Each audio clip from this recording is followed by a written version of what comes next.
అత్తమ్మ టీవీకి స్వాగతం. అత్తమ్మ టీవీలో ఈరోజు ఒక పాత వంట నేర్చుకుందాం. అదేంటంటే బెండకాయ అల్లం పులుసు.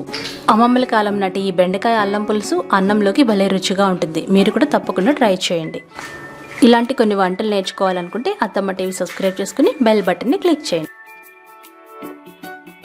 ఈ పులుసు చేసుకోవటానికి మన ఇంట్లో ఉన్న మందపాటి గిన్నె లేదా దాకా తీసుకోవాలి.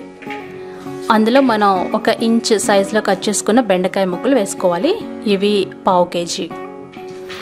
అందులో 2 టమాటాలను ఈ విధంగా కొద్దిగా మ్యాష్ చేసుకొని వేసుకోవాలి, అంటే కొద్దిగా మెదిపి వేయాలి. అందులోనే ఒక పెద్ద ఉల్లిపాయని కట్ చేసుకున్న ముక్కలు, 4-5 పచ్చిమిరపకాయలు, అలాగే 2-3 రెబ్బల పుదీనా, కొత్తిమీర వేసుకోవాలి. ఇవి ఆప్షనల్, మీ దగ్గర ఉంటే వేసుకోండి. అలాగే దాంట్లో 2 అంగుళాల అల్లం ముక్కని దంచుకొని వేసుకోవాలి. తగినంత ఉప్పు వేసుకోవాలి.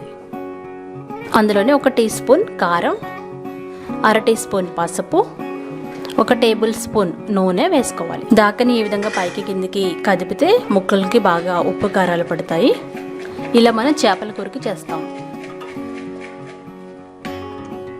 అందులోనే 1 రెబ్బ కరివేపాకు వేసి ముక్కలు ములిగేంత వరకు నీళ్లు పోసుకోవాలి. దాదాపు 1/2 లీటర్ నీళ్లు పోసుకొని స్టవ్ మీద పెట్టి హై ఫ్లేమ్లో 5 నిమిషాలు ఉడికించుకోవాలి. ఈ విధంగా పులుసు మరుగుతూ ఉంటుంది. ఇలా మరిగేటప్పుడు ఒకసారి కలుపుకోవాలి. తర్వాత మీడియం ఫ్లేమ్లో పెట్టేసి ఒక 10 నిమిషాలు ఉడికించుకోవాలి.